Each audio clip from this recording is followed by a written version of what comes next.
Qu'as-tu fait de ce que tu as reçu? La parabole des talents dans Matthieu 25 nous présente des serviteurs qui ont tous reçu quelque chose. Et au moment des comptes, les deux premiers, ceux qui ont reçu respectivement 2 et 5 talents, apportent ce qu'ils ont produit, notamment 4 et 10. Et le dernier n'apporte rien, ou du moins apporte ce qu'il a reçu dans un seul talent. La question aujourd'hui c'est: qu'as-tu fait de ce que tu as reçu? Qu'est-ce que j'ai reçu? Dans la parabole, les serviteurs ont reçu quelque chose. Mais moi, je peux me demander qu'est-ce que j'ai reçu?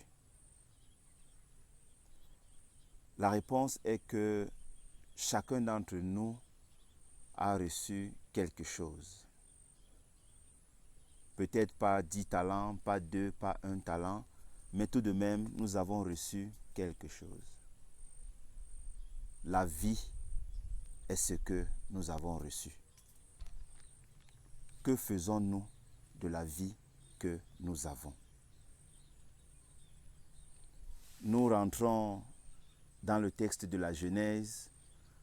Au moment de la création de l'homme, nous remarquons que le récit de la Genèse nous dit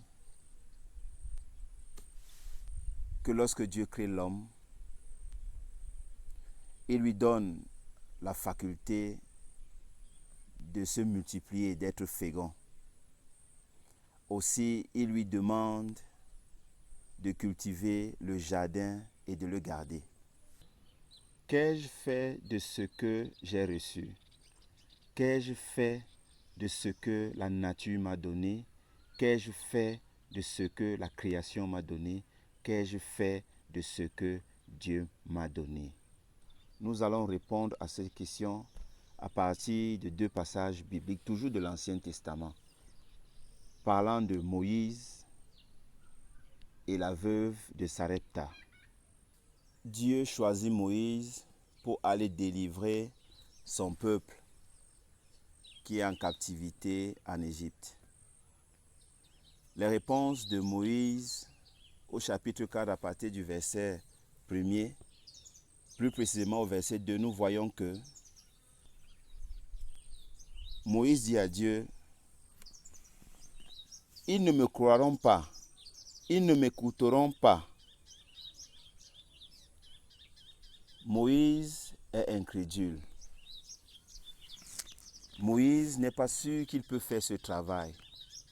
Mais Dieu lui demande: qu'y a-t-il dans ta main?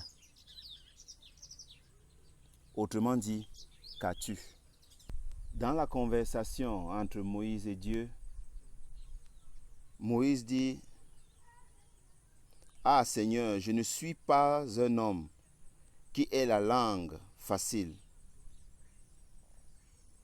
Et ce n'est ni d'hier, ni d'avant-hier, ni même depuis que tu parles à ton serviteur, car j'ai la bouche et la langue embarrassées. Moïse dit à Dieu que cela n'est pas faisable. Autrement dit, Moïse estime que Dieu s'est trompé en portant son choix sur lui comme leader pour libérer son peuple. Comme le serviteur qui a reçu un talent, pour répondre à Dieu de cette façon, Moïse a pensé. Pour le dire, Moïse a réfléchi. Et quand vous entendez sa réponse, Moïse est rentré dans le passé. Il a utilisé ses expériences passées pour dire qu'il ne peut pas faire ce que Dieu lui demande de faire. Comme le serviteur qui a reçu un talent. La notion de pensée. Dieu nous a donné tout ce dont nous avons besoin pour nous mouvoir.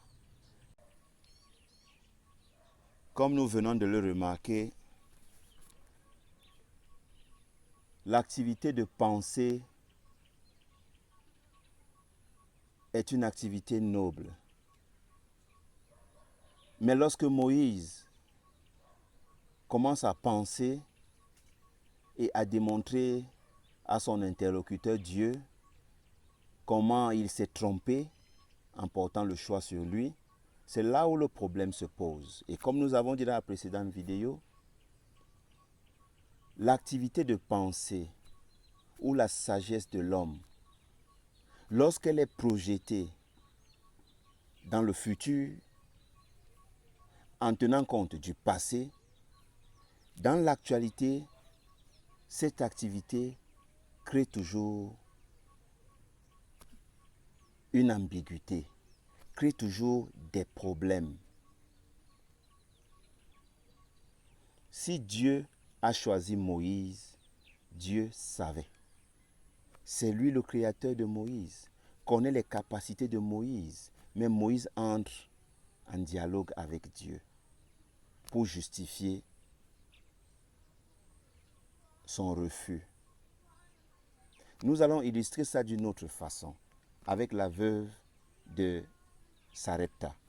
Dans le texte de 1 Roi, au chapitre 17, nous avons l'histoire de la veuve de Sarepta à partir du verset 8 et suite.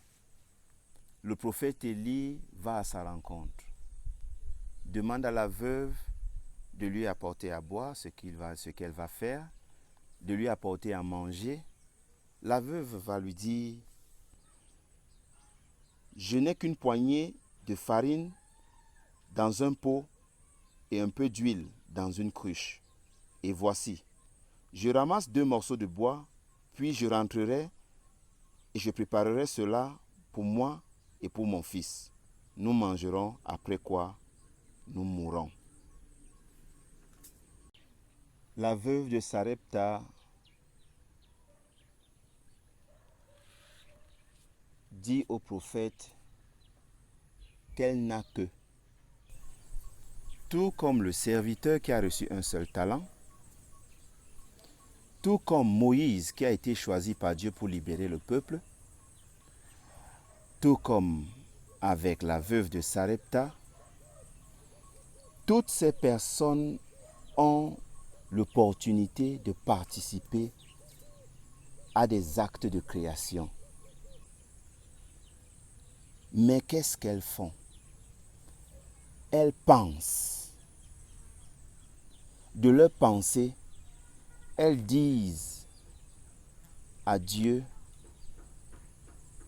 que c'est une erreur de les avoir choisis. Telle est l'attitude que beaucoup d'entre nous avons. Nous avons remarqué au début à la question, qu'avons-nous fait de ce que nous avons reçu? Autrement dit, que faisons-nous de notre vie? Parce que ce que nous avons reçu, c'est la vie que nous avons. Lorsqu'on n'entend pas qu'avons-nous reçu, d'autres s'attendent à voir quelles sont les capacités, quels sont les moyens, non. Qu'avons-nous reçu? Ce n'est que la vie que nous avons. Nous avons remarqué que notre présence ici, pour être ici, nous avons été pourvus de tout. Dieu ou la création ou la nature nous a donné tout. Mais que faisons-nous de ce que nous avons? Les plaintes dans nos vies sont des actes contre-productifs. Les plaintes dans nos vies sont des signes que nous manifestons pour dire à la nature, pour dire à Dieu, pour dire à la création qu'elle s'est trompée à notre sujet. Nous avons encore aujourd'hui qui estiment qu'ils n'ont rien reçu et ils attendent tout de quelque part, je ne sais où. S'il y a leçon à retenir, comprenons que personne, même pas Dieu, ne nous aidera. L'aide nous viendra de nous-mêmes parce que Dieu, en nous créant, nous a tout donné. Et si par sa grâce, nous sommes choisis pour pouvoir manifester sa gloire à travers notre vie, en donnant une valeur à notre vie, en donnant un sens à notre vie. Nous devons saisir cette opportunité pour le faire, non nous plaindre. Comme un employeur demande à un candidat à un poste, qu'as-tu? Qu'as-tu dans tes mains? Que connais-tu? Qu'est-ce que tu m'apporterais à mon entreprise? Non. Au lieu que nous lui disions ce que nous lui apporterons, plutôt nous lui disons, nous avons besoin de son argent. Nous avons besoin de ce poste. Pas pour aider cette entreprise, mais plutôt pour avoir de l'argent, une fois encore de plus, pour nous. Nous ne nous valorisons pas. Cessons de nous plaindre. Nous sommes les outils de Dieu, ou de la nature, ou de la création. Donnons le nom qui nous intéresse, mais sachons que nous sommes éléments de la création, créateurs participants à la vie. Nous avons reçu de Dieu. Faisons comme les 2 premiers serviteurs dans Matthieu 25, à partir du verset 14. Nous avons reçu des talents, chacun selon sa capacité.